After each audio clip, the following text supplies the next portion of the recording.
Microphone. Let's get queued up.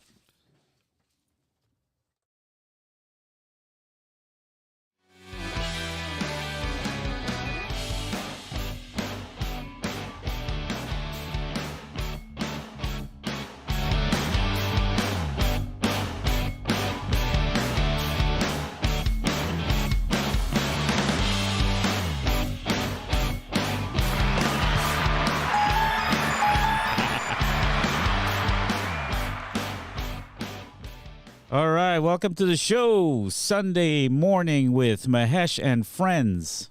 At least, or what's the other title we came up with? That's it. Who knows what? Who knows what podcast? All right, we got my good friend here in the house today, visiting for a second time. Thank you for coming back. Yeah, man.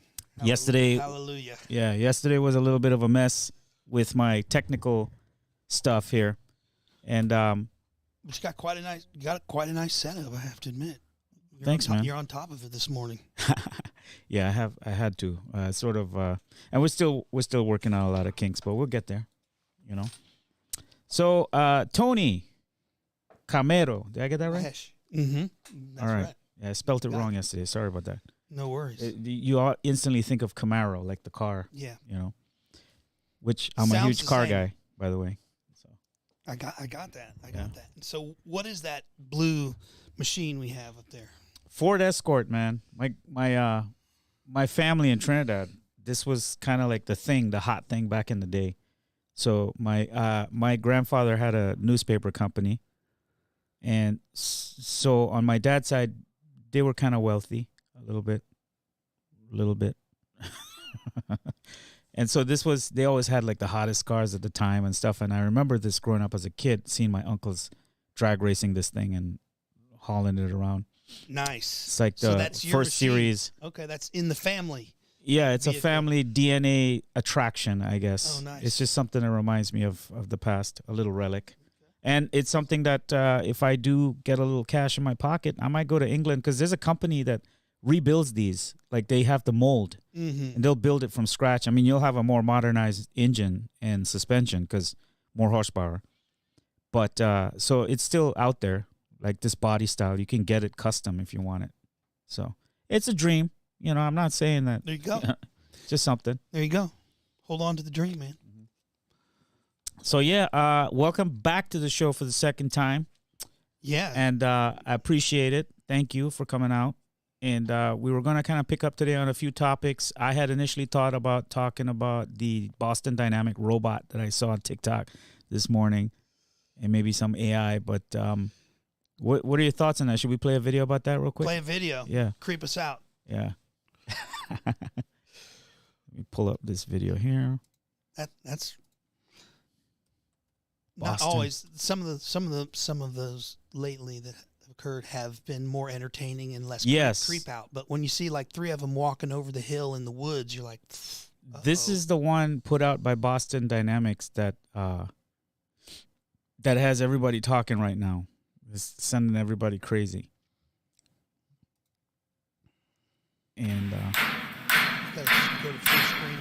Yeah, hold on. I gotta switch the output. I'm sorry. We're having some technical difficulties here again real quick. Switch that over to Rodecaster Pro. Go back. Forgot my tools again.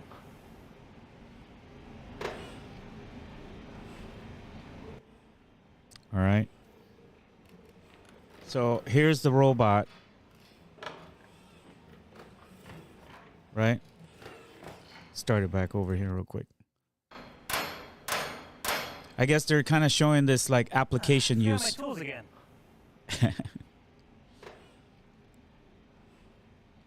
Can you see it from there? I can. Okay. I can. That's awesome. Put that little bastard to work.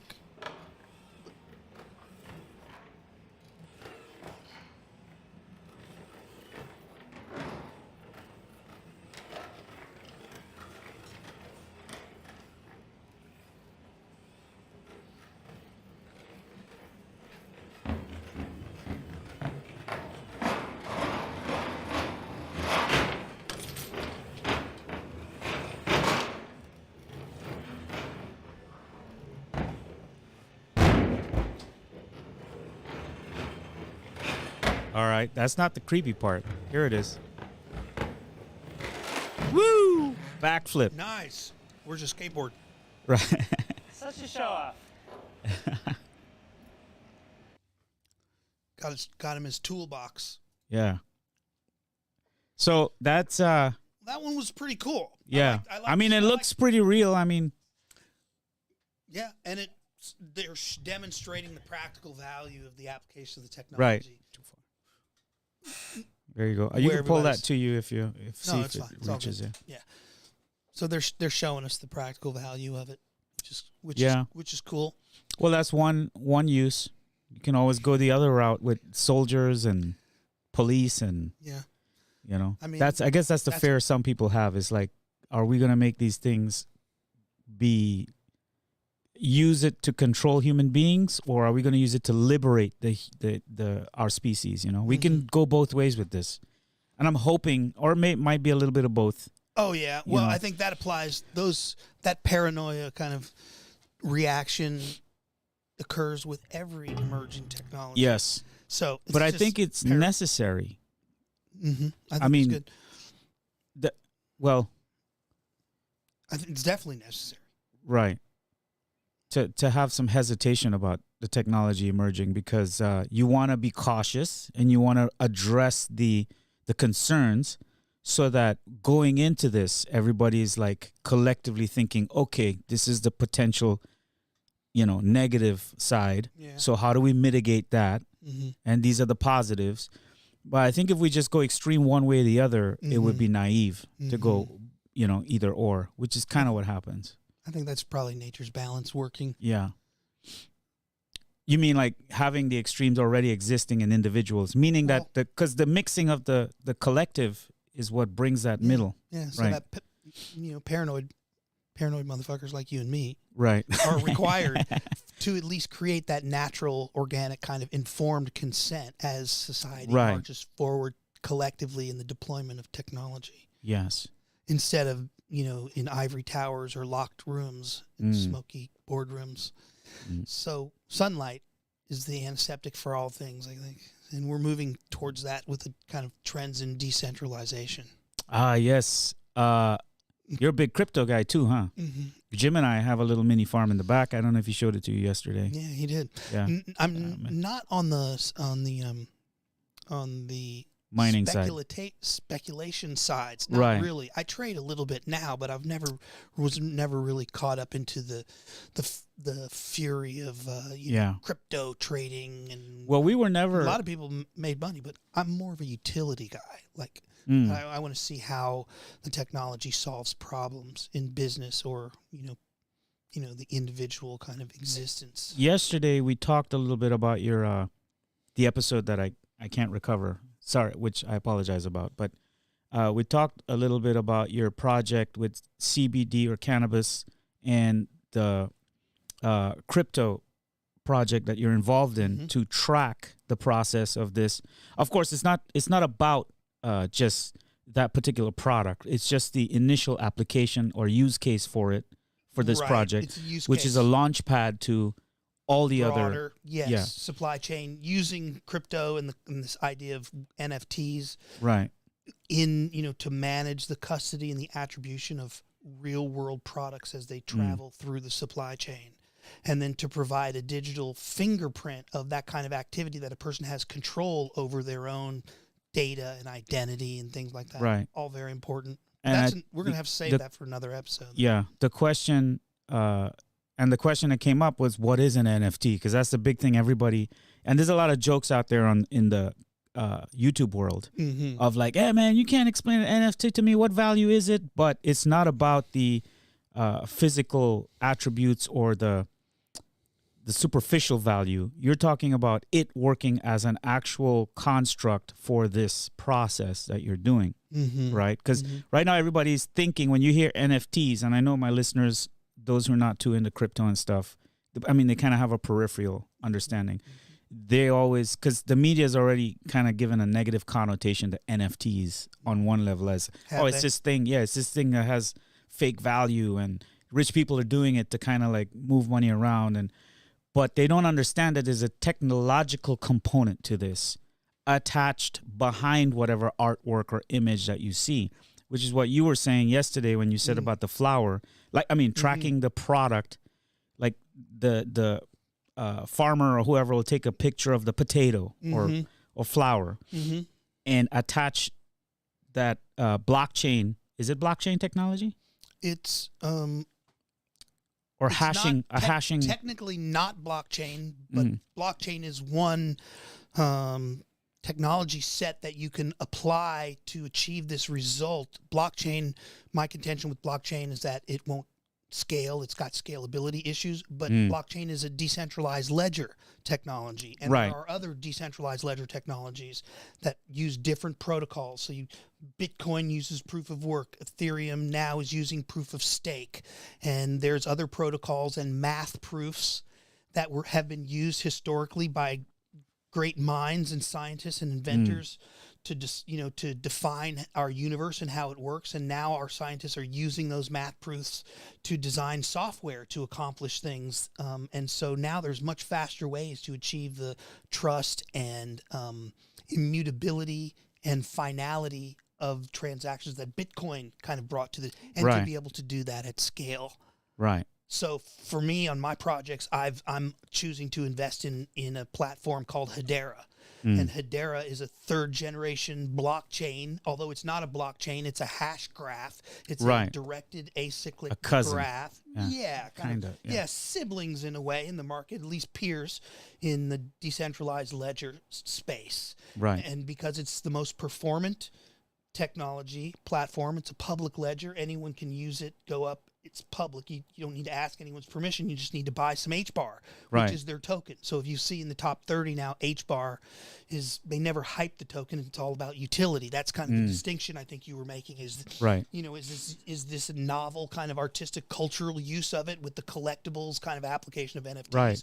Or is it a utility aspect where you're doing actual work again, to solve problems in the business world or, whatever in society. And so some of those problems that are solved involve the removal of third parties that have been required to govern or broker transactions or to be a third party kind of witness and, to what happened. But now, because of these algorithms and their level of security and immutability, we can trust the software to do it, to provide an immutable record and don't require third parties in some transactions now.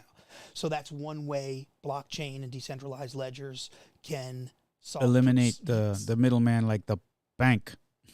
Yeah, like the bank or the clerk at the county office. Like in Utah, they're using blockchain to manage the execution and issuance of marriage licenses over the internet, with blockchain as the public record of that transaction having occurred. And it saves them time, money. It's easier for people to do that way. They don't have to go downtown. Everything. What you're saying right now is literally the actual applicable use of this technology in every aspect of life, literally. Absolutely. I mean, you don't have to leave. I mean, maybe we're going to make a lazy, fat society of people who don't have to go downtown to fill out the thing. But, I mean, I don't think so. I think as we merge and become more efficient, we'll just be putting that energy on other things. I mean, we'll still probably be healthy and not fat, just to be. Of course. Yeah. So there'll be some of all of that, I'm sure. Yeah.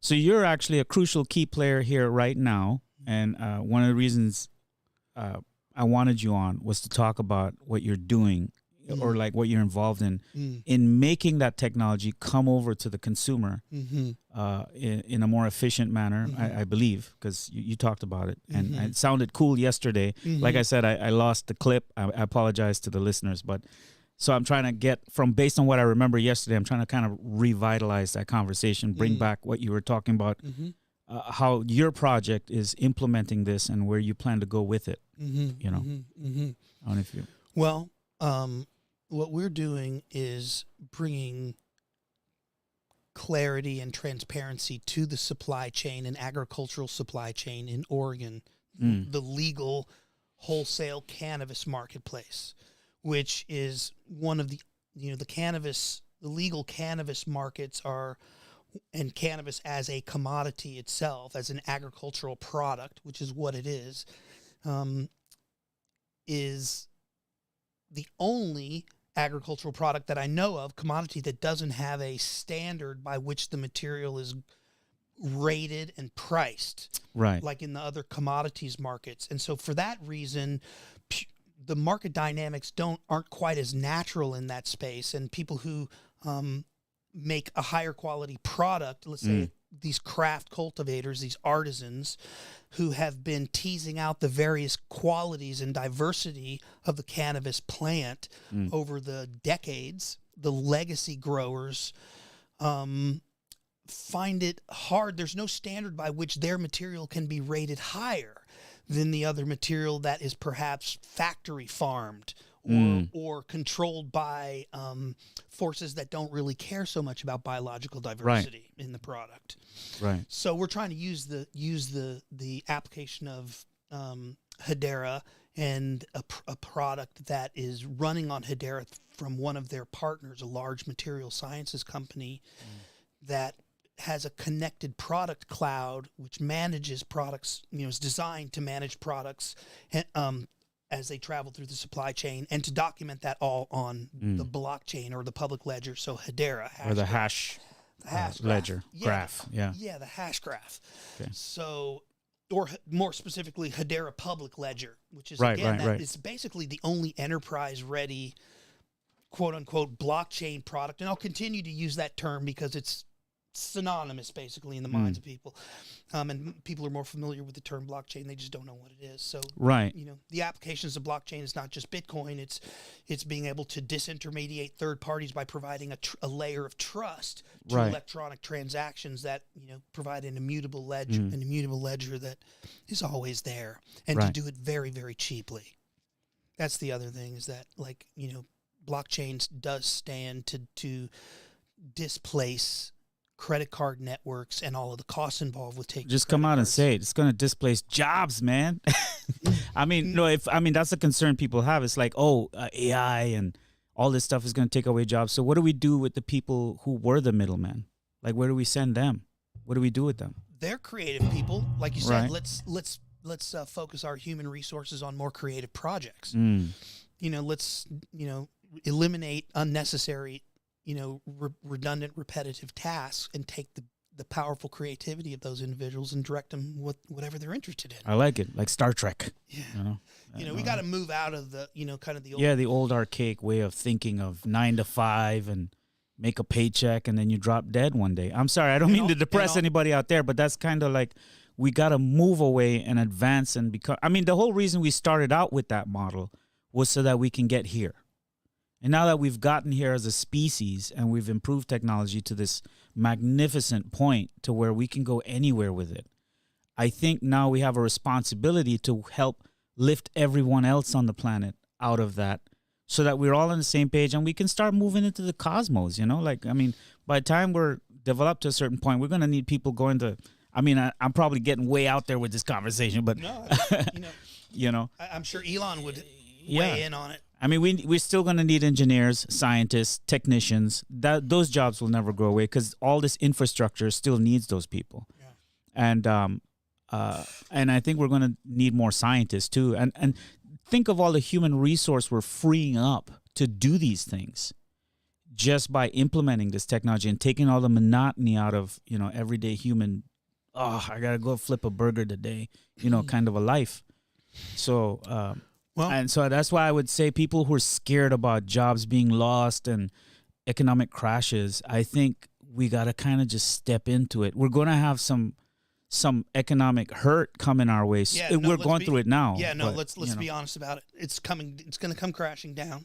Yeah. And the people that are employees right now, and we probably fall into this category to some degree, of course, don't have assets that they can leverage and have a lot of debt load or whatever, and are going to struggle. And people that have assets to move around are at least going to have some kind of island or leverage, and some basis to kind of stand on.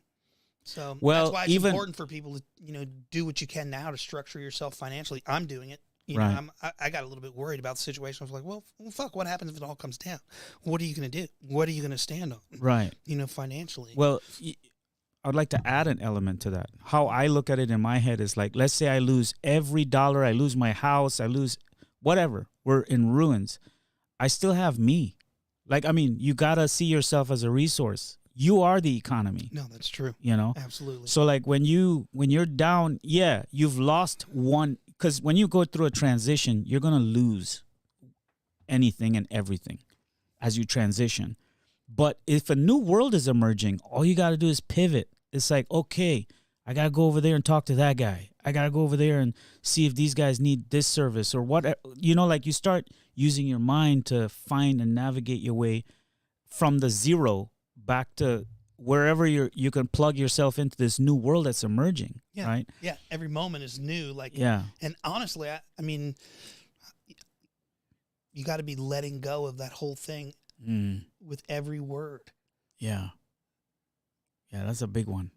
That's a tough one too, because our brains act like a record player. They get certain tracks burnt in, and you want to you because there are times I feel guilty not doing work or not being productive, which I forget that you're supposed to have the other side of like, hey, chill out, man. Let your body recover.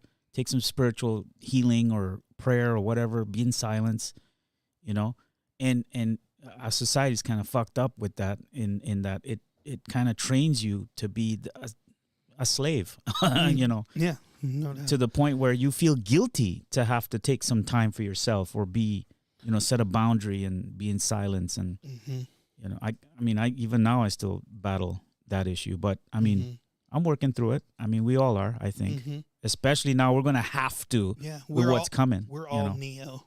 Yeah. Yes. I like that. We are all kind of like well, that's the whole point, I think, of the movie, was to show that we're all the one, you know. Well, in all cultures and religions, I think if you look closely, they all really point to that, that we are all really, even I grew up in the movement. I don't know if you did, but my dad was big with meditation and all this stuff. And one of the famous lines my dad would always say it around the house, and I would hear him on the TV saying it because he'd watch these videos sometimes. And you'd say, all human beings are unbounded, unlimited, or whatever, right? So I grew up with that in the foreground, just kind of. And I remember when I was younger, I used to say, like, bullshit. It's dumb. Like, what is this guy saying, you know? And I just like, because ever since I was little, I was always just feeling like everything was bullshit. Just, I don't know where it came from, if I brought it from a past life, but I never, if I would go see a guru or a saint or a master or a teacher or whatever, I didn't have the same like gooey dripping all over this person feeling like everyone else was doing. Like, you'd go to these events and you'd see people like bawling and crying and like falling into their laps. And I have no problem with that. That's cool. Right. But like, I always felt like this disconnect, like, yeah, okay, he's just like me. Like, what's the problem? Like, I mean, this person, what I mean is, I don't mean like I'm enlightened or anything. Don't get me wrong. Don't mistake what I'm saying. I'm saying I just felt like, why the need to go this excessive? We're just here to learn something, right? So I want to absorb as much as I can from this individual. I want to be in their presence. I want to pick up and listen to what they're saying. But if I add on that extra layer of emotion and like whatever, I get it. I think what's happening in that scenario is that person is releasing trauma, probably. Something like that. And something triggered the coming into resonance or frequency with that being, probably just like opens up the dam, and they just like, let all out. So I get it. So maybe I'm trying to scientifically break down what's going on here in my head. I think maybe what happened to me was I didn't have whatever they had when they came to see the person. Maybe I didn't have that trauma at that moment. Yeah. Yeah. But No there doubt. are moments I'm alone and I break down Of course. in my vehicle somewhere. Of course. You know, Of it's course. like, Well, I mean, the pure love forces us to release whatever false structures that we're holding on to, that we're telling ourselves is the way it is, because that's wrong, whatever Yeah. it is. And only that flame, that infinity spark, that source connection that everybody has truly leads the way. Brahman is the charioteer. Mm. And it's within all of us. And if we learn to listen to it, we don't have to go through all of that pain. We can let go of all of those structures and those traumas, past lives, whatever, effortlessly. At least maybe not effortlessly, but you can kind of let them go and manage the pain and the transition instead of being overcome by those releases. You know? So like if we ignore that connection and the data and the vibes that are coming through from our source connection. If we're not, if we try to avoid that, or, you know, we don't realize that all we have to do is look at it all the time, and then everything's gonna, then our, you know, our imagination and our heart's desire is what manifests, because we don't have all this other emotional baggage going on in front of us that's preventing us from having what's ours. The kingdom of heaven is spread across the face of the earth, but men do not see it. Kingdom of heaven is within you, all men. The kingdom of God is kingdom within of God you. Within you. The heaven is, you know, our experience. Like the UX is there. You just have to, we've got all of these, you know, fake things that we hold on to, belief systems. That's Sadhguru's thing. Sadhguru is all about referring to it like, you don't have the right user manual, you know, like you're having this body, but you don't have the right user manual, you know, like. Right. But he's right. It's like, yeah, we were born into this magnificent, because he goes to, I watch a lot of Sadhguru's little lecture things that he does. And I just love he's got a very simple, very direct approach with, I'm a bit of a connoisseur for these spiritual teachers, masters, speakers, whatever name you want to give them, avatars. It's irrelevant. What I'm saying is that, you know how like some people like to go watch a comedian or watch certain things? I love watching their presentation. He's a comedian. Yeah, oh, for sure. He's very good at relating to the common people and rebuttal. His rebuttals are nice, you know. And it's just like a smack to the brain, like bam, like what are you saying to me right now? Are you listening to what you're saying? You know, and that's what I like about his technique. Yeah, he's like his delivery. He's like a brown belt. Yeah. That is sincerely there to teach the lower belts. Right. Yeah. He's awesome. I love that guy. He's like a brother. Yeah. You know, and one time I was driving down the road in the middle of Iowa somewhere, and I had this hallucination of him in the sky as my, you know, kind of ancestor or related person who's there kind of to be a big brother, and you know, I have fond feelings for him. You know who else I like a lot? It's kind of change gears a little bit. Is Tulsi Gabbard. Oh yeah, I like Tulsi Gabbard. She's a Hindu, right? Practicing Hindu, but she's Hawaiian, right? But she's Hawaiian. Hawaiian native, but like Hare Krishna. Her parents were into it, whatever. Yeah. But she's a person who's trusted her gut and doesn't know everything.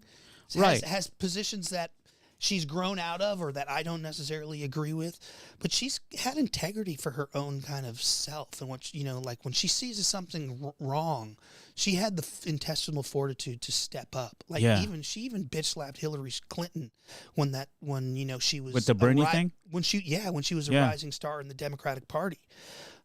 You know, and then when they saw that they threw Bernie under the bus, she was like, well, basically that's totally immoral. That's against everything.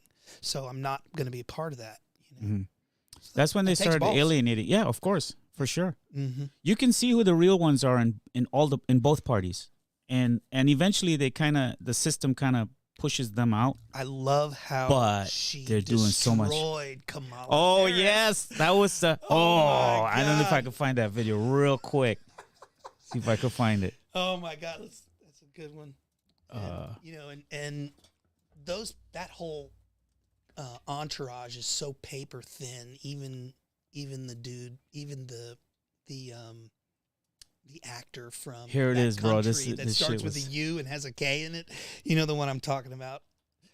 Yeah, that actor puppet that's over there running that thing, and you know they try to make it sound like. I want to bring the conversation back to the broken criminal justice system that is disproportionately negatively impacting black and brown people all across this country today. Senator Harris says she's proud of her record This is when as I a fell in love. prosecutor and that she'll be a prosecutor president, but I'm deeply concerned about this record. There are too many examples to cite, but she put over 1,500 people in jail for marijuana violations and then laughed about it when she was asked if she ever smoked marijuana. She blocked evidence. She blocked evidence that would have freed an innocent man from death row until the courts forced her to do so. She kept people in prison beyond their sentences to use them as cheap labor for the state of California. And she fought to keep cash bail system in place. Yeah, you see how they try to cut her off? I know. Poor people in the worst kind of way. He's a fucking traitor. He's a lizard, man. Sorry. As the elected Attorney General of California, I did the work of significantly reforming the criminal justice system of the state of 40 million people, which became a national model for the work that needs to be done. And I am proud of that work. And I am proud of making a decision to not just give fancy speeches or be in a legislative body and give Ooh, speeches the on typical the floor, lefty. That's a very famous lefty attack. Look at the strength in Yeah. Tulsi's posture. Yeah, she's like, "What the hell are you saying right now?" You could see it on her face, like, "What do you got?" Like your rebuttal is not even a rebuttal. It's just like, "I'm gonna say that I'm proud of my positions, and this person's being a meanie." That's really what Kamala Harris like came off as. Basically, so she's just allowing her to display who she really is. Like that's how you know a person's a great debater, master debater. Master debater. But Tulsi's standing like a soldier. Yes, the whole time, and she is unfazed, and she is. Yeah. Let me see. I'll play a little bit more, and then play a little bit more. Actually doing the work of being in the position to use the power that I had to reform a system that is badly in need of reform. That is why we created initiatives that were about re-entering former offenders and getting them counseling. The bottom line is, Senator Harris, when you were in a position to make a difference and an impact in these people's lives, you did not, and worse yet, in the case of those who are on death row, innocent people, you actually blocked evidence from being revealed that would have freed them until you were forced to do so. There's no excuse for that. And the people who suffered under your reign as prosecutor, you owe them an apology. Boom! Our Democratic Party, unfortunately, is not the party that is of, by, and for the people. It is a party that has been and continues to be influenced by the foreign policy establishment in Washington, represented by Hillary Clinton and others' foreign policy, by the military-industrial complex and other greedy corporate interests. Senator Harris, any response? Oh, sure.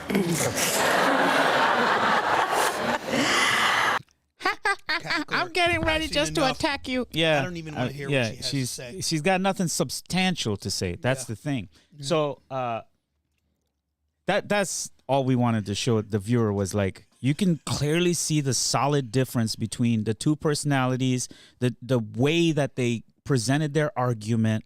Okay, basically Tulsi was like, "This is what you guys are dealing with. This is what she did."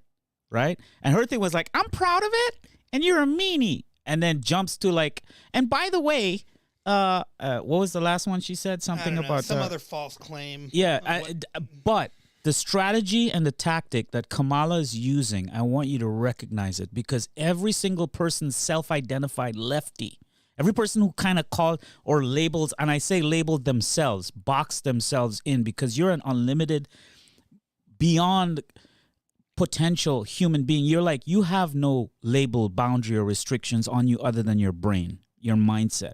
So what I'm trying to show you is that look at how limiting you have to make yourself to be like a Kamala Harris. You're literally boxing yourself into this identity, right? And you're preventing yourself from really, truly grasping. And why? Because you're being nefarious in some way. You're hiding something. Only a personality that's hiding something or trying to be elusive to about something would take this approach of rebuttal. And I see it time and time again. It's a duplicated thing I notice about so-called left arguments. They don't really address the issue or go in on the issue. They sort of like character attack and, oh, by the way, I'm comfortable. And platitudes. Yes. Character attack and platitudes. Yes. Yeah, it's sad because you really see like this, and then you have the minions who rally around They that. learn it from each other. Right, and they just kind of echo off each other. Yeah. I never really saw myself as any particular thing. Like I didn't identify. I It's still all don't. about individuals. Like I was Yeah. a campaign manager for a very prominent Democrat in Iowa in his run for Senate, Yeah, and I was happy to do that because he's an outstanding individual. right. That's it. That's it. Like that's all people want in generally. Like we were talking before the podcast started about like what people seem to be gravitating to, which is opposite to what the media portrays. Like the mainstream portrays like the Katy Perrys and the the CNNs and the MSNBCs as like what's normal. But that's not what's normal in terms of what people crave or want for content. If you look, I mean, I can tell you because I'm a junkie. I'm on there only because I have to get my craft better and I'm trying to learn from others. I can see the viewership. I can see the comments. I can see, and I'm in all the forums and I'm talking and chatting. And I'm like, wait a minute. People are thirsty for like authentic, honest, raw, truthful characters, beings, individuals. They don't care if they agree with you or not. That's on the superficial level to some degree. But underneath it, they want to see like you're standing up for something at least. And then they can debate you on it. Then they can come. And that's what people genuinely want on a deeper level, right? Definitely, they want to. They want to stand with the alphas. Yeah. We are pack kind of, creatures, Yeah. somewhat, and real men who have grit and that raw aspects that you're looking for. Well, Feet run in the same direction as theirs. yeah. Typically. Well, that's yes, and I think again going back to Jordan Peterson, he talks about that quite a bit. But he's right in the sense that we need some sort of structure or foundation in our society in order for us to thrive. It's not a bad thing. The only reason it's a bad thing now, again, like with the Kamala thing, sort of hiding behind nefarious reasons, is that if you infect the public or the society with a particular mindset to disintegrate masculinity or get rid of the structure of hierarchy that we had for so long that did work, what you're really doing is dissolving the nation, Definitely. right? So that you can come in through a backdoor attack. Who knows what the attack is? It could be anything. It could just be waking up tomorrow morning and realizing that, hey, White House got sold, China bought it. They run shit now. It's a contract for stuff is what it is. It's a contract for stuff in exchange for your life. Right. That's it. Yeah. We're farm animals. Yeah, So- basically, it's a trick. Yeah. So, So anyway.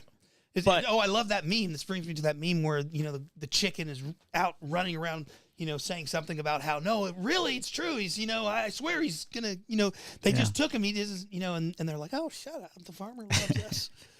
well, coming back to decentralization and technology and where we're headed and the opportunity and the optimistic view of this side. We kind of went off a little bit on a tangent, but A little bit. but it ties in. What are you hoping for or looking forward to with what's coming with your project and where you see this mushrooming into much more? So let's just broaden it from my project to Web3, the next generation of web, and how, what the impact is going to be. And for me, it starts with, and what my project and my passion is about, is really the autonomy of an individual over their own data and identity and communications. That's kind of like the foundation for me, so that you control all of your digital dust, as my friend Christian calls it. Everywhere you go about and engage, all of that dust you get to collect it and take it home with you. Right. And then determine on what are the terms for which you decide to share it, whatever, portion of that value, or of that data about yourself. But then also you have a centralized management of let's say, here's a practical advantage. It doesn't just benefit me to have control over my data. It benefits everybody else too, especially the institutions that I interact with. Because right now, if you go to the hospital, then you go to city council, then you go to your internet provider and the Chamber of Commerce, they all have different records on you, and half of it's wrong. Right. And they're all spending money on gathering and hoarding that data. Maybe not the local Chamber of Commerce. Right. But the institutions are, certainly the medical institutions and the, big tech and large corporations and, John Deere and all these guys, they have people and resources that they spend just to collect and manage data. But they've never been able to capitalize on the promise of big data, being able to extract intelligence out of that data. Okay. So it was an empty promise, and now everybody's paying for it. Okay. Yeah. And when I go to the hospital, they have to, or somewhere else, to City Hall. When I go to those different places, each one of them should have access to the same accurate data set about me. So that way they don't have to store it. And whenever I update it and I go to another hospital, my medical records automatically go with me. Wait, so for that infrastructure to work, it has to be centralized? No, it only on the level of the individual. But still the data. Okay. So instead of having a cloud service holding all that centralized data, you are the center. You are the hub that they all have to come to get updated information. Yes. They're pulling off of you. I'm controlling my own data. Right. The structured data, which is my identity and my medical information, as well as the unstructured data, which is that digital dust, shit that gets created as I go and move around the world. Right. All of that information. So you have both of that, and together, those represent an individual's graph. And so my theorem is that everyone should have control and custody. It's not just mine, but the one that I prescribe to, a lot of people believe that, is really kind of how you start to create that totally, what's the word? Decentralized economy, network. Well, it will function more like a hologram, more like nature's geometry or nature's biological system, where there is no centralization in terms of control and structure in nature, mostly. Right. It's all decentralized, organic, and whatever. It's like, Well, yes and no. There's both. There's like a little bit when it gets more localized, then there is a centralized organization of some sort. Well, but as it's spread out, interacting between organisms, it becomes decentralized. I mean, I don't know. It could. Well, you get a lot of diversity, but you have the wholeness represented by a single part. Like a single cell in a tree has all the information to reproduce the entire tree. So it is holographic in that way. Okay. And so society is that way too. Everyone needs to be self-sufficient. So this is getting back to our roots, our philosophical roots, where the wholeness, contains the parts, and the one. The city of Ayodhya. Oh wait, no, I mean America. I'm sorry, I went too far back. Invincible America. I went too far back. Yeah. My kids stole those street signs, the big ones that said "Invincible America" out in Vedic City. And they brought them home. I remember that was a thing back. And they put it on their wall. Well, you know where the dad is. No, I'm just kidding. Now they're on my wall. So come and get them. I want to see you. No, I'm just No, really. Come have some coffee and sit down and let's talk about it. I know. I was kidding. No, so that's awesome. Fairfield's a beautiful place. We enjoyed our time there, but like all things, you sort of grow and transition out. And when I moved from Florida, my initial intention was to go back to Fairfield, but something happened when I took my wife to visit when we came back, because I thought, I just start on Des Moines and we'll work our way down. I don't know, man. The town's different.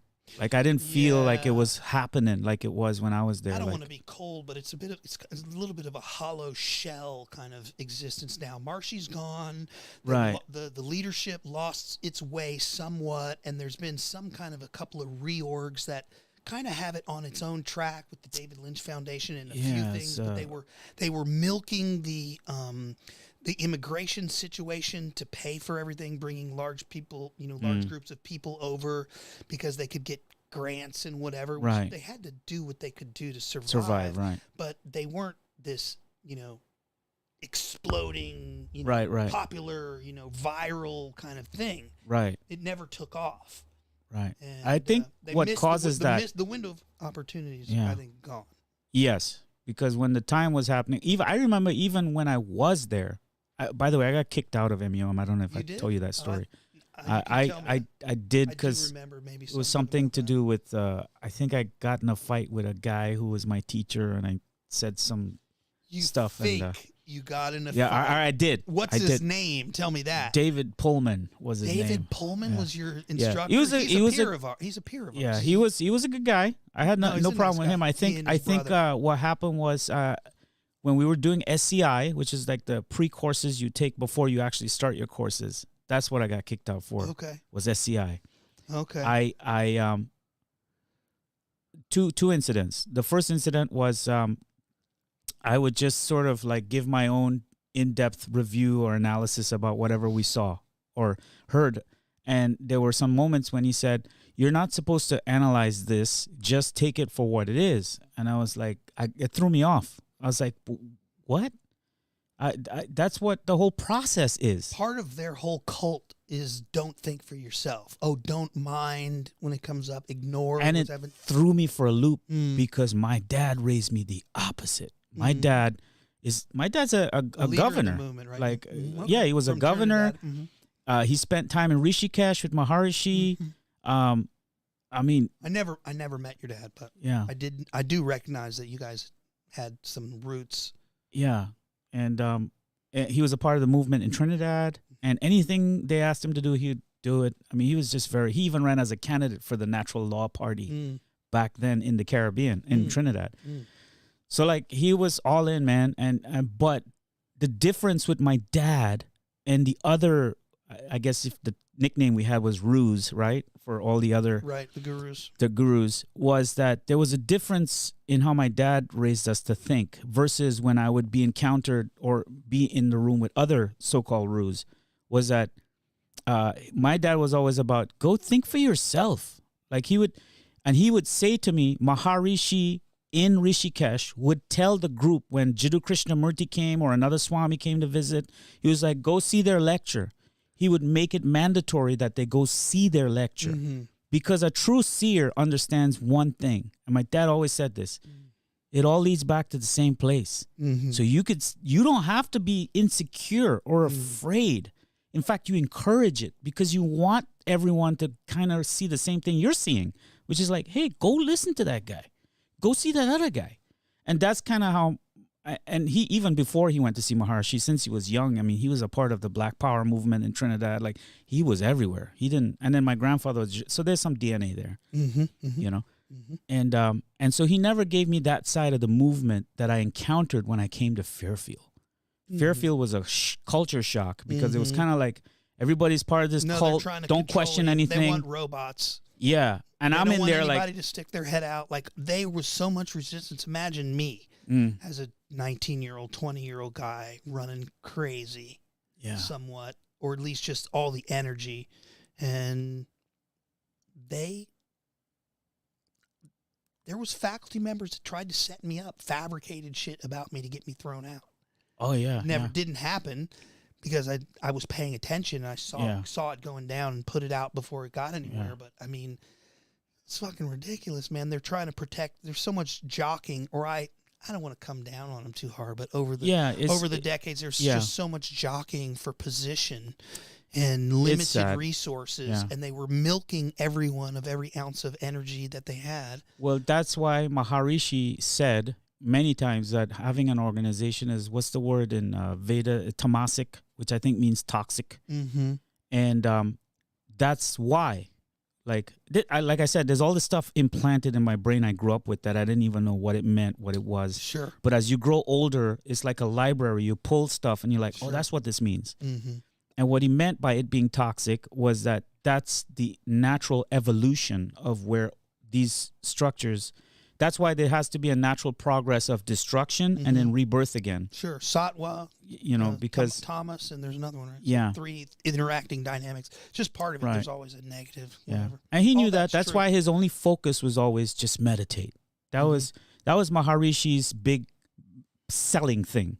Because I listened to all the SCI stuff and it was all gibberish.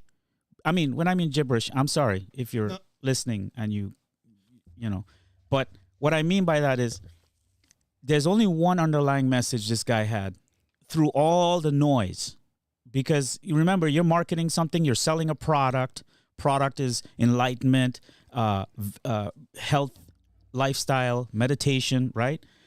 But the one message, because I'm really good at summarizing what somebody's all about when I can condense it down to like one thing. Like his thing was just be quiet for like a few minutes a day and figure your shit out.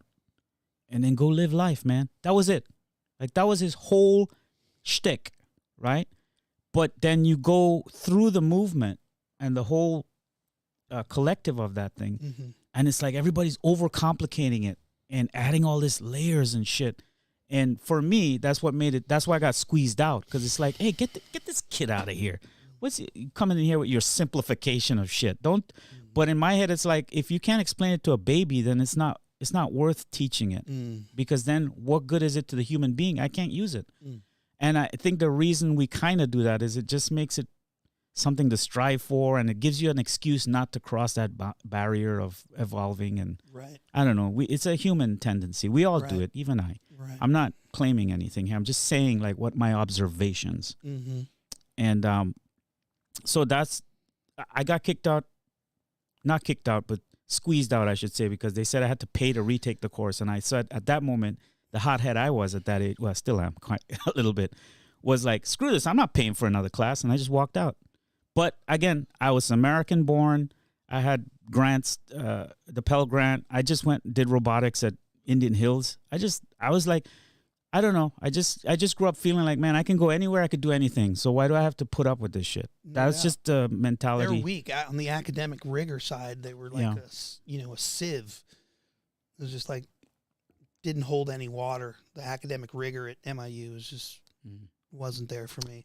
But, I'm not putting down where I just want to be clear. Disclaimer: we're not speaking ill or bad about the teachings or whatever benefits people got out of this, because there are people who did. He could have done it better. Nobody, it's not his anyway. Nobody has a monopoly on pure knowledge. Correct. He was just there's fountainhead. 1,000 gurus. Like, I mean, you could find a bunch of Maharshis, and you go to India, you'll find all the skinny white boys over there think they have a monopoly on the knowledge, and they act like they do, and that's the problem. Ego, that's the spiritual ego, I guess. Yeah, that's the problem.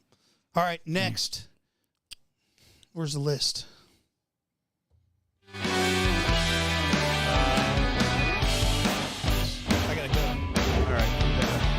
Hold on, let me close it out. It's fucking fun. Oh yeah. Hold on. All right, guys. Tony's gotta go. I appreciate you coming back, Tony. Yeah, dude. Fist pounded. Boom. All right. That was fun. And we had fun. We gotta cut it short today. I'll try to. Are we live? How many viewers did we have? Can we look at that? I got. It said I had one viewer. I don't know who that viewer is. Oh, if it was a subscriber, do you know? Oh, Jim. Jim was on. I didn't even see him type. Oh, what time? What time? You see?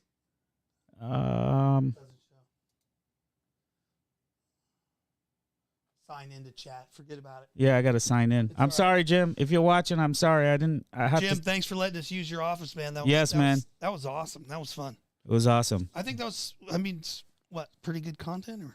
Yeah, we did good. You just, the thing with podcasts is you just got to just talk how you feel, or your honest opinions, share whatever knowledge you have, point people in a direction, just kind of give, just come with the intention to give and talk, and people who like it will like it, who don't like it, hey, you got 1,000 million options out there to choose from. You know? There you go, everybody. Like, subscribe, share this on Facebook. Yes. Come back to the next one. Oh, all right. All right. Rock and roll. God bless. Love you all. Peace.